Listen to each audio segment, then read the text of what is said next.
आइए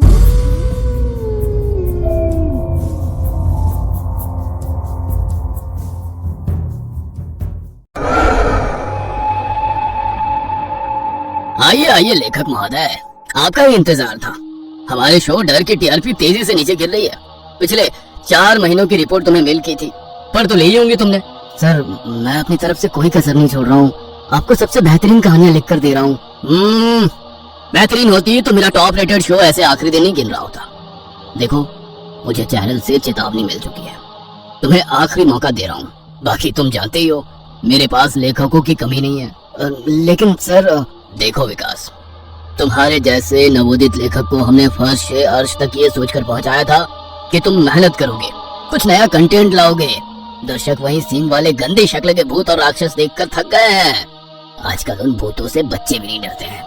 कुछ रियलिस्टिक दिखाओ यंग मैन। बाकी लेखन तुम कर रहे हो, कहाँ गलती हो रही है ये सोचना तुम्हारा काम है। प्रोड्यूसर से खरी खोटी बातें सुनने के बाद विकास अपने घर आ गया था। अब बस भी करो विकास, आज दोपहर से लगातार शराब पी रहे हो और कितनी सिगरेट फूंक चुके हो, कुछ अंदाजा है तुम्हें? रोशनी, मेरे हाथ से ये शो जा रहा है। तुम जानती हो ना कितनी मशक्कत के बाद ये शो मिला था। एक राइटर के लिए काम ढूंढना कितना मुश्किल है, तुम समझती भी हो। मैं क्या करूं यार, क्या करूं। लिखता तो हूँ हर हफ्ते के लिए एक नए राक्षस की कहानी। कुछ देर बाद मायूसी से अपना सर टेबल पर टिकाकर बैठने के बाद अचानक ही विकास झटके से उठ खड़ा होता है। हाँ ठीक है, तो कहा प्रोड्यूसर ने कुछ रियलिस्टिक लिखना पड़ेगा, लेकिन उसके लिए पहले रियल में किसी प्रेत का सामना करना पड़ेगा। मिल गया आइडिया। क्या आइडिया मिल गया विकास? तुम्हारा दिमाग ठीक है? रोशनी में कुंदरगढ़ के किले में जा रहा हूँ। मैंने काफी सुना है उसके बारे में, शायद मुझे वहाँ कोई स्टोरी मिल जाए। विकास, हॉरर लिखना अलग बात है और खुद भूतों के बीच जाना अलग। पागल मत बनो। मेरे करियर का सवाल है रोशनी, मुझे जाना ही होगा और कोई रास्ता नहीं है। ठीक है, मैं भी साथ चलूंगी। अब जो होगा देखा जाएगा। अगले दिन ही दोनों राजस्थान के लिए निकल गए। अपनी गाड़ी से मुंबई से राजस्थान आने में काफी समय लग गया था। दिन ढल चुका था और हल्के ठंड माहौल को खुशनुमा बना रही थी। मंजिल अब सामने ही थी। 3 मंजिला इमारत सामने से देखने में काफी रहस्यमय नजर आ रही थी। जैसे जैसे गाड़ी किले के नजदीक पहुंच रही थी, विकास और रोशनी के मन में डर और कौतूहल के मिश्रित भाव पनपने लगे थे। पता नहीं वास्तव में यहाँ कोई कहानी मिलेगी भी या ये सब कोरी अफवाह है। इस बात की भी पूरी संभावना थी कि वहाँ कोई शक्तिशाली साया हो। न जाने अगला पल उनके लिए क्या लेकर आने वाला था। रोशनी ने विकास का हाथ कसकर थाम लिया था। बिना कहे ही दोनों एक दूसरे के लिए चिंतित थे। कुछ ही देर में वे किले के सामने थे। कुंदरगढ़ का किला 5 मंजिला भवन था। किसी समय में भव्यता की मिसाल रहा ये किला अब लगभग जर्जर हो चुका था, जिसकी 2 मंजिल जमीन के भीतर थी। किंतु वहां जाने का साहस कभी किसी ने नहीं किया। विकास मन बना चुका था कि वह एक बार नीचे की मंजिल भी जरूर देखेगा। किले में प्रवेश करते हुए शाम के 7:30 बज गए थे। हल्का धुंधला सा छाने लगा था। पूर्णिमा की चांदनी रात और गहराते धुंधले ने मानो उस जर्जर हो चुके किले में जान फूंक दी थी। ऐसा लगता था जैसे अभी यह अपनी कहानी कह उठेगा। विकास और रोशनी किले के भीतर पहुंच गए थे।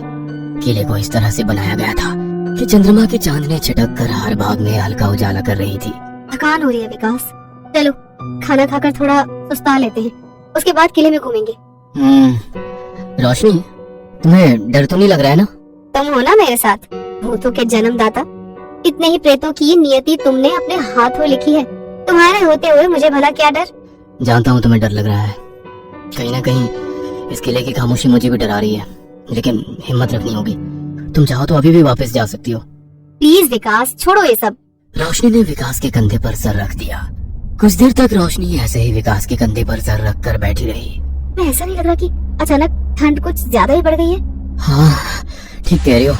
चलो अपनी टॉर्च पकड़ लो, अब अंदर चलते हैं। विकास और रोशनी टॉर्च के साथ बड़ी सावधानी से धीरे धीरे आगे बढ़ रहे थे।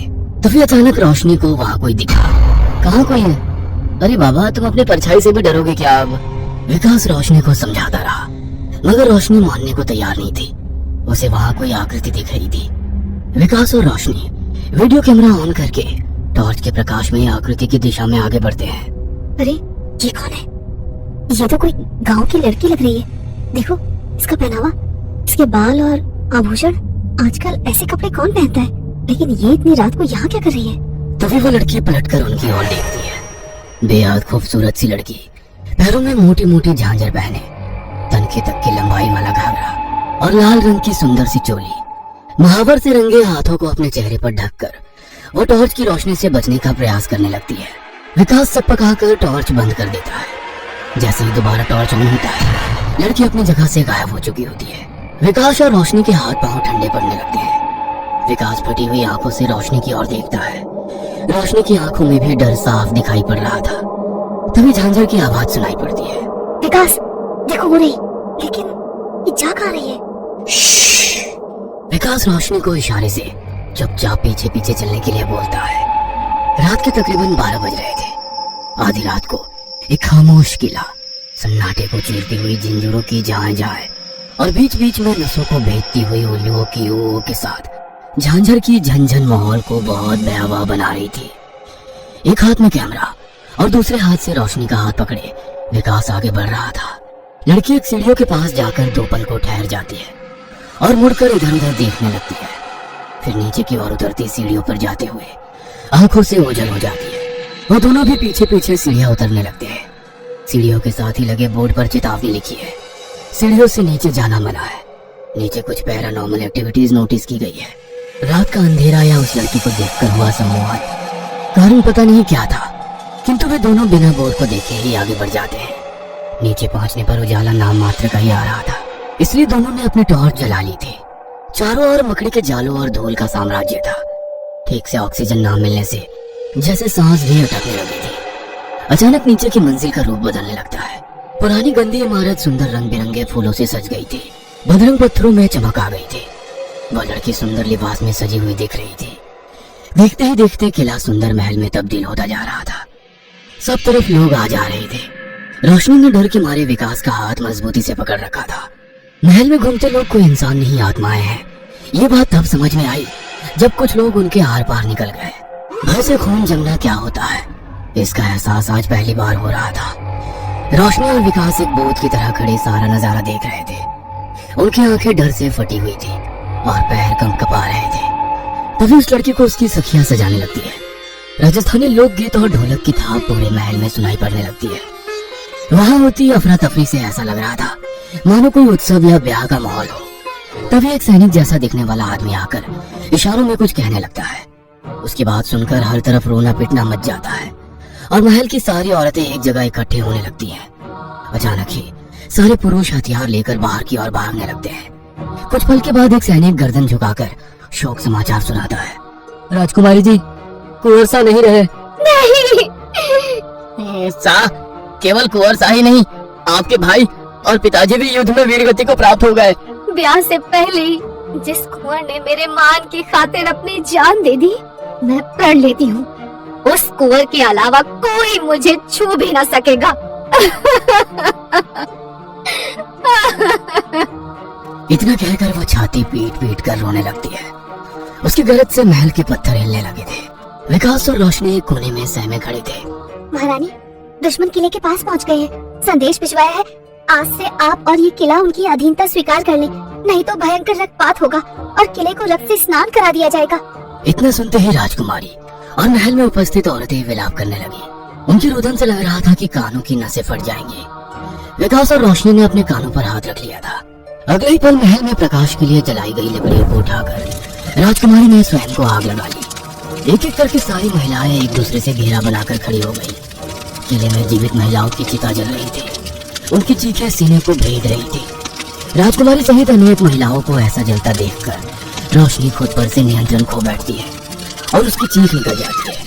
रोशनी की चीख से वहां पर अब तक रचा गया तिलिस्म खत्म होने लगता है। महल में लटके बाहरी खूबसूरत झूमर मकड़ी के जालों और धूलों में बदलने लगे थे। चमचमाती दीवारें टूटे पत्थरों में बदल रही थी। वह खूबसूरत राजकुमारी अर्धजली अवस्था में भयंकर चेहरे के साथ रोशनी की ओर बढ़ने लगी थी। धीरे धीरे किले में उपस्थित सारी आत्माएं चलते हुए रोशनी की ओर बढ़ने लगी। अभी तक उजाले में नहाया हुआ किला फिर से गहरे अंधेरे में डूब गया था। अंधेरे में वे साए उनकी ओर तेजी से बढ़ रहे थे। विकास कुछ करो, क्या हम यहाँ से बाहर नहीं निकल पाएंगे? तुम्हारी कहानियों में तो अंत में हमेशा आत्मा ही पराजित होती है। कुछ तो सोचो। यहाँ नहीं आना चाहिए था, नहीं आना चाहिए था। ये मेरा किला है, एक मारवाड़ी स्त्री की जुबान है ये। यहाँ किसी बाहर के आदमी को जीवित ना रहने दिया मैंने कभी।